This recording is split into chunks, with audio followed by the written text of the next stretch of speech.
मूली का परांठा तो सबको बनाना आता है। हम सब घर में हर तरह के परांठे बनाते हैं और ये भी एक बहुत ही सिंपल सा मूली का परांठा है। तो इसमें मैंने यहाँ पे देखें मूलियाँ, इनको मैंने ऐसे कर लिया था, कद्दूकस करते हैं, जो भी बोलते हैं इसको, ग्रेट करते हैं इंग्लिश में, तो वो किया है। उसके बाद नमक, मिर्च, अमचूर और सूखा धनिया वो डाला है। उसके बाद मैंने हरा धनिया भी चॉप करके इसमें डाला है और बाकी सब चीज़ें डाल के उसके बाद मैंने ये रोटी के 2 पेड़े बना के यहाँ पे रख लिए हैं। अच्छा देखें, ये मेरे नेल्स हैं ना, अभी भी थोड़े थोड़े एंड में ब्लू हैं। तो मेरे भाई ने कहीं मेरी वीडियो देखी तो वो मुझे कहने लगे, तेरे नेल्स गंदे हैं, तूने अपने नेल साफ नहीं किए और तू काम कर रही है। इतना उसने मुझे गुस्सा किया कि अपने नेल काट जाके। मैंने कहा भाई मेरे नेल बिल्कुल साफ़ हैं, ऐसा नहीं है। और अगर आप में से भी कोई ये सोचे कि मेरे नेल्स गंदे हैं, मेरे नेल गंदे नहीं हैं, मेरे नेल्स बिल्कुल ब्लू हो गए थे। अब ये देखें, ये यहाँ का थोड़ा ज़्यादा ब्लू है।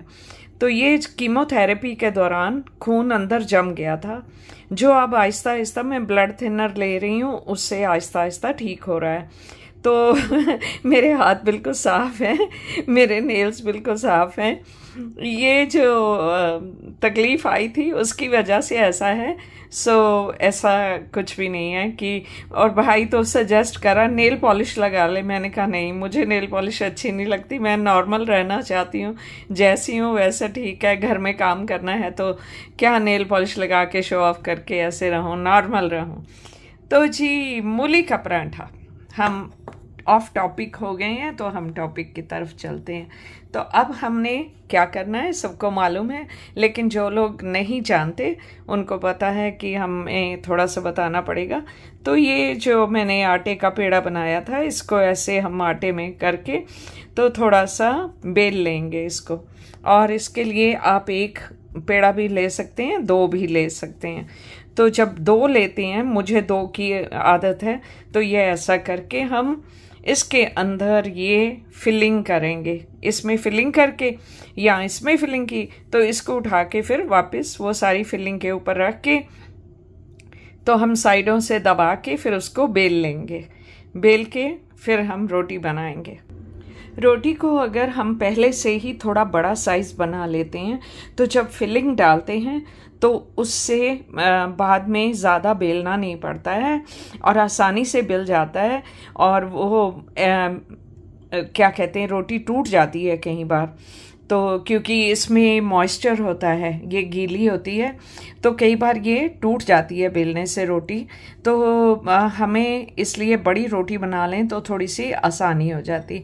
अब स्पाइसेस इसमें सारे मिक्स हो गए हैं, तो जब ये सब्जी मिक्स हो गया है तो रोटियां जब 2 बेली हैं तो उसमें से 1 रोटी थोड़ी सी पतली, मतलब 1 रोटी थोड़ी सी नॉट पतली, तो खैर जितनी मोटी पतली आपने बनानी है आपके ऊपर है, लेकिन 1 रोटी थोड़ी सी छोटी, ये वाली थोड़ी सी छोटी रखी है दूसरी रोटी से, क्योंकि इसमें जब हम ये सामान जो भी डालना है, आलू डालने, मूली डालनी है, गाजर डालनी है, जो भी डालना है आपका मन कर रहा है, तो जब ये डालेंगे ना और इसके बाद जब आप दूसरी रोटी इसके ऊपर रखेंगे तो ये नीचे वाली रोटी ये खुद ब खुद ही बड़ी हो जाती है, फैल जाती है। तो इसलिए आप 1 रोटी को थोड़ा सा छोटा रखें और दूसरी रोटी को थोड़ा सा उससे बड़ा रखें। तो अब मैं इसको ऐसे इसके ऊपर कर दूंगी और किनारे इनके ऐसे हमने सब तरफ से दबा देने हैं। अब दबाने के बाद हमें इनको थोड़ा सा आटा लगा के रोटी को बेल लेना है। तो जी अब 1 हाथ से तो बेलेगा नहीं, तो अब हम इसको उठा के दोनों हाथों से बेल लेंगे, या जैसे लोग हाथ से बनाते हैं वैसे बना लेंगे। रोटी को हमने बेल लिया है, अब इसको तवे के ऊपर डालते हैं। रोटी को तवे के ऊपर डाल के एक साइड थोड़ी सी हो गई तो उसको हमने पलट दिया है, और अब ये साइड जब दूसरी वाली हो जाएगी तो एक बार फिर से इसको पलटेंगे और फिर ऊपर घी लगाएंगे। और देखिए ये साइड थोड़ी सी हो गई है, अब इसके ऊपर मैं घी लगाती हूँ। तो जी घी हमने लगा दिया है और अब इसको दोबारा से पलट देंगे। ओके, गरम है बहुत ज़्यादा, तो थोड़ा ध्यान से। दूसरी साइड पे भी थोड़ा थोड़ा घी लगा दिया है, बहुत ज़्यादा नहीं। यहाँ हमने प्लेट तैयार कर ली है, इस पे पेपर रख लिया है ताकि जो ज़्यादा घी हो उससे एक तो बर्तन गंदे नहीं हो और दूसरा हमने बहुत ज़्यादा घी वाला भी नहीं खाना। तो यहाँ रहा हमारा परांठा। जो एक्सेस घी होगा वो टिश्यू पेपर में चला जाएगा। तो ये तो है जी हमारा परांठा बन गया। और अब इसके साथ हमने यहाँ पे दही भी रखा है और साथ ही में हमने बटर भी काट के रख लिया है कि थोड़ा सा बटर भी यहाँ पे चल सकता है। तो जी कैसा लगा हमारा नाश्ता आपको?